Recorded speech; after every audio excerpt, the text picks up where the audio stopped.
Hola, pasamos al siguiente tema de nuestra materia, que es el procesamiento por convolución. El procesamiento por convolución es de gran importancia en nuestra materia por la gran cantidad de aplicaciones que tiene y sobre todo porque, bueno, más adelante va a dar origen a un tipo especial de procesamiento utilizando aprendizaje profundo. Como vimos en el tema anterior, en el procesamiento espectral de imágenes, nosotros tenemos la posibilidad de alterar el contenido espectral de una imagen, al igual que se puede hacer con una señal, utilizando algún mecanismo de filtrado en frecuencia. Básicamente lo que hacemos para poder hacer eso es convertimos nuestra imagen al dominio de frecuencias a través de la transformada de Fourier. Luego, al espectro de amplitud de la imagen lo intervenimos con respecto a las frecuencias, dejando pasar solamente las frecuencias bajas o solamente las frecuencias altas, utilizando algún mecanismo de filtrado. Y luego, con el espectro de fase que teníamos más el espectro de amplitud intervenido, hacemos la transformada inversa y obtenemos la imagen luego de haberle eliminado las frecuencias que nosotros no queríamos. Si, como estamos haciendo en el paso 2,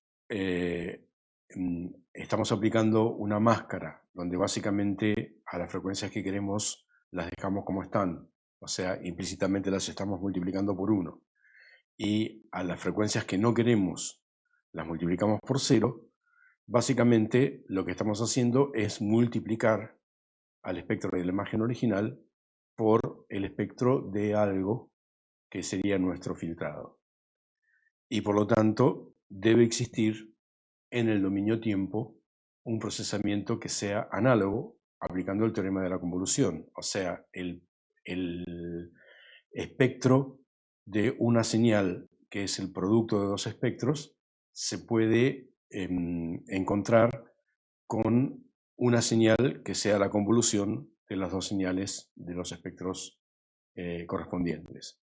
Básicamente, esto sería exactamente lo mismo, pero en realidad lo que vamos a ver es que se puede hacer un procesamiento mucho más eficiente porque no tenemos que hacer las transformadas de Fourier, por un lado, y por otro lado porque vamos a ir viendo cómo poder hacer convoluciones con funciones que son realmente muy pequeñas, a las cuales vamos a denominar kernel, y que por lo tanto el costo computacional está bastante acotado.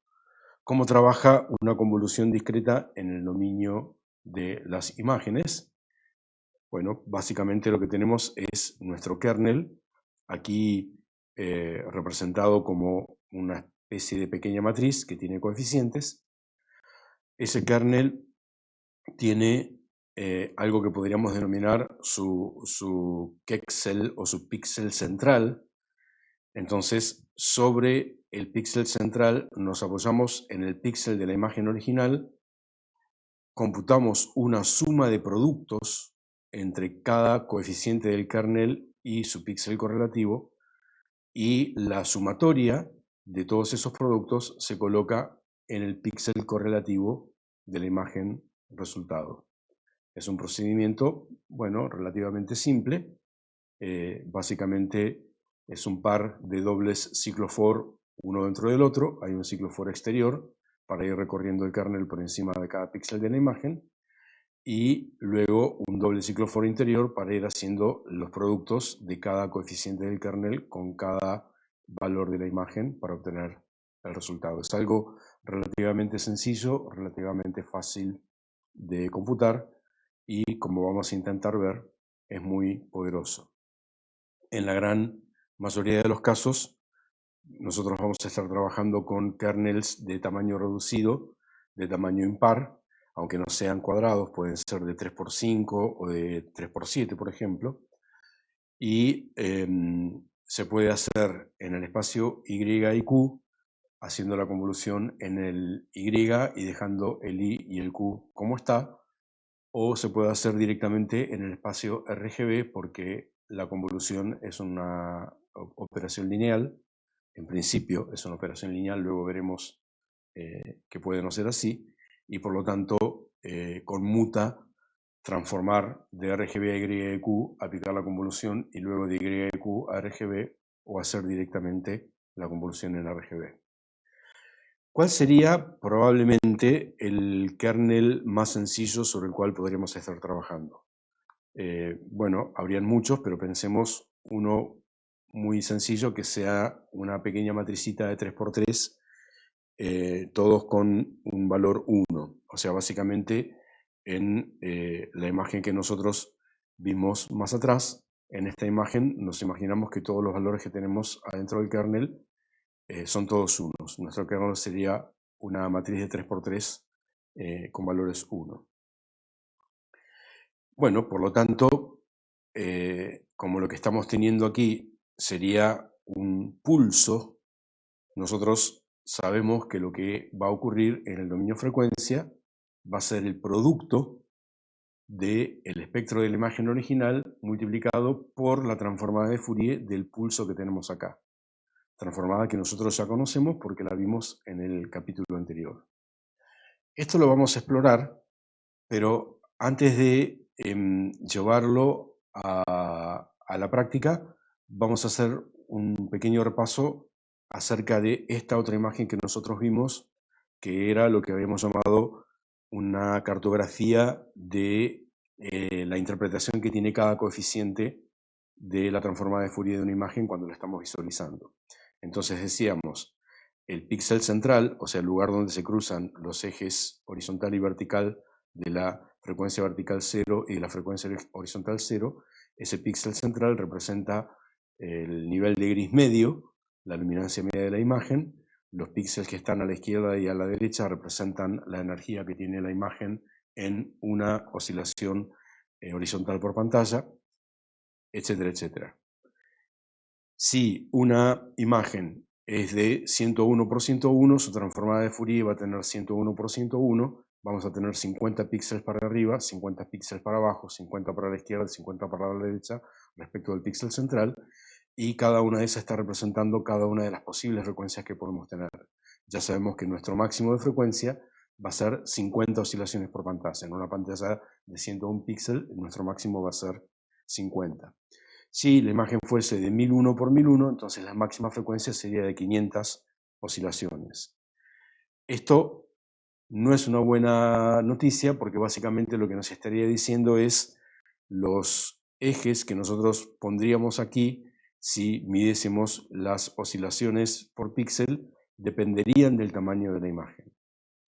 Entonces, el truco que nosotros vamos a hacer va a ser normalizar a esa cartografía a oscilaciones por píxel. ¿Por qué? Porque si dividimos la cantidad de oscilaciones por pantalla por la cantidad de píxeles por pantalla, básicamente lo que nos queda es oscilaciones por píxel y en todos los casos el máximo es 0,5 en cualquiera de las frecuencias. O sea, en la imagen de 101×101 el máximo son 50 oscilaciones por pantalla, pero 50 dividido pantalla dividido por pantalla dividido 100 píxeles me da 0,5 oscilaciones por píxel. Y si lo hacemos en la de 1000×1000, la aritmética es exactamente la misma. ¿Cuál es el beneficio de esto? El beneficio es, esta cartografía me sirve para todas las imágenes. Siempre estoy viendo en las imágenes la energía en frecuencia para una frecuencia normalizada, que es la cantidad de oscilaciones por píxel que se puede representar. Bueno, habiendo visto esto, entonces sí podemos volver a cómo sería la transformada de Fourier de nuestro pulso y cuál sería el efecto que esto tendría en una imagen. Si recordamos cómo era la ecuación, si vemos la función sinc de la clase pasada o del grupo de clases pasados, básicamente vamos a ver que tal cual corresponde a la propiedad de simetría inversa respecto de la escala, un pulso, en este caso de ancho 3, va a tener como transformada de Fourier una sinc que va a tener los primeros cruces por 0, o sea, el primer punto donde la función sinc se hace 0, en 1/3. Si esto tuviese un ancho 5, el primer cruce sería más angosto y sería en 1/5, etcétera, etcétera. Básicamente, ahora tenemos una idea, una frecuencia 1/3 en esta cartografía nos está hablando de aproximadamente esta región dentro del diagrama. Entonces, si, como vemos, la transformada de Fourier tiene un valor alto, mayor que 0, digamos, entre -1/3 y 1/3, y de 1/3 para arriba, en valores positivos o negativos, tiene un valor bajo, básicamente lo que me está diciendo es, está dejando pasar las energías que están en la región central de la transformada de Fourier y está filtrando las energías que están en la región periférica de la transformada de Fourier, y la frecuencia de corte, el cruce por cero, es 1/3. A esto se lo denomina filtro de paso bajo. Hay un pequeño detalle que tenemos que tener en cuenta y es el siguiente. Si nosotros volvemos a la constitución de nuestro kernel y ese kernel tiene todos píxeles cuyo valor es igual a 1, entonces vamos a ver que cuando tenemos una zona constante en la imagen, a esa región la va a estar multiplicando por 9. O sea, si un píxel vale, suponete 5, y sus 8 vecinitos valen 5, cuando yo hago la convolución, depositando al kernel encima del primer píxel del cual hablamos, vamos a tener 5 por 1, más 5 por 1, más 5 por 1, ¿sí? Vamos a tener 9 sumas del producto de 1 por 5, y ese resultado va a ser 45. Entonces, para que esa situación no ocurra, o sea, para no tener una amplificación, lo que hacemos es normalizar el kernel a valores 1/9, de manera tal de que cuando yo tengo una región constante, el valor del píxel, luego de haberlo convolucionado, se mantiene al mismo valor que la imagen original. A esto que estamos hablando, o sea, qué es lo que ocurriría con un valor en una región donde la imagen es constante, a eso se lo denomina la ganancia del filtro. La ganancia del filtro, a su vez, coincide con el valor de la transformada de Fourier en la frecuencia igual a 0. Y finalmente, la ganancia del filtro también es la sumatoria de los coeficientes del kernel. Cada vez que tengamos un filtro de pasabajos, tenemos que tener ganancia 1.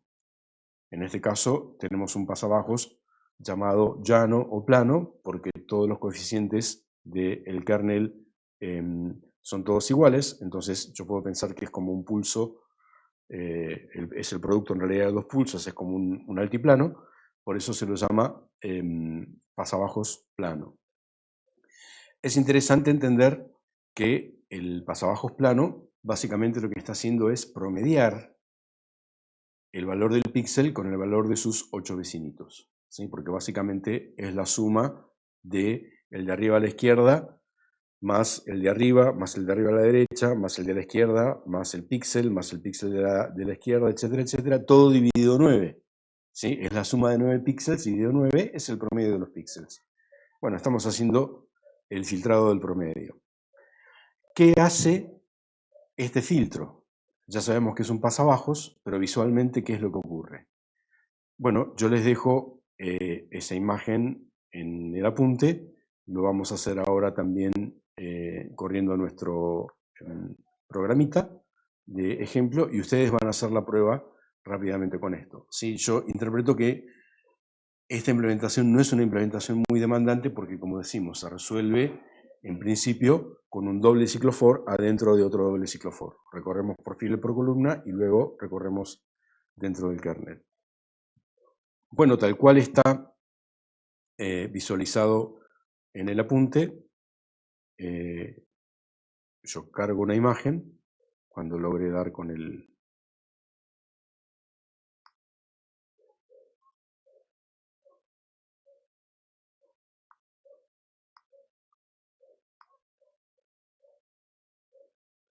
No estoy pudiendo correr el programa. Ahí está.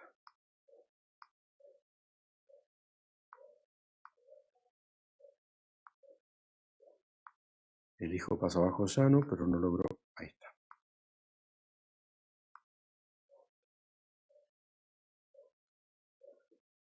Voy a elegir la misma imagen que está en el apunte y después en todo caso elegimos alguna otra.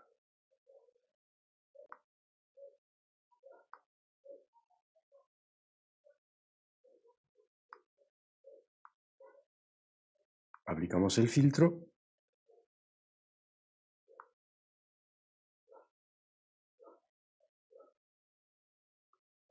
Y el resultado es tal cual el que está predicho. Se ve la imagen borroneada, desenfocada. A esto en la bibliografía en inglés se la llama blur, B-L-U-R, ¿sí? Desenfoque, movimiento, ese tipo de cuestión. Es interesante tener en cuenta que este efecto es un efecto que se magnifica cuando nosotros tomamos una frecuencia de corte para el filtro más agresiva, por decirlo de alguna manera. O sea, si yo ahora regreso a nuestra representación del kernel, de la transformada de Fourier del kernel, y digo, bueno, quiero un filtro que sea un pasabajos más agresivo, o sea que el lóbulo central, por decirlo de alguna manera, sea más estrecho, por ejemplo, que vaya de menos un quinto a un quinto, bueno, voy a necesitar que el kernel sea más ancho, ¿sí? Le voy a pedir un kernel de ancho 5. Eso nosotros lo podemos hacer.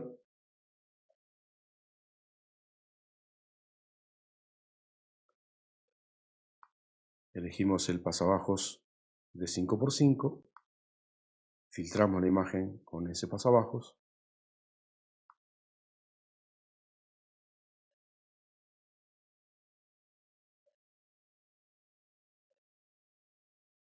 y cuando termine, si es que termina,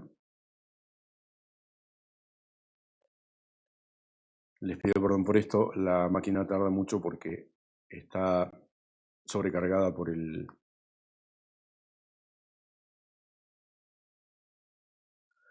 Bueno, cuando termina ven que el desenfoque ya es bastante notorio, ya hay prácticamente cosas que se dejaron de ver y se hace muy difícil interpretar los detalles. Si los angelitos en la fuente no se ven, las barras de la reja tampoco se ven, las molduras en la fuente.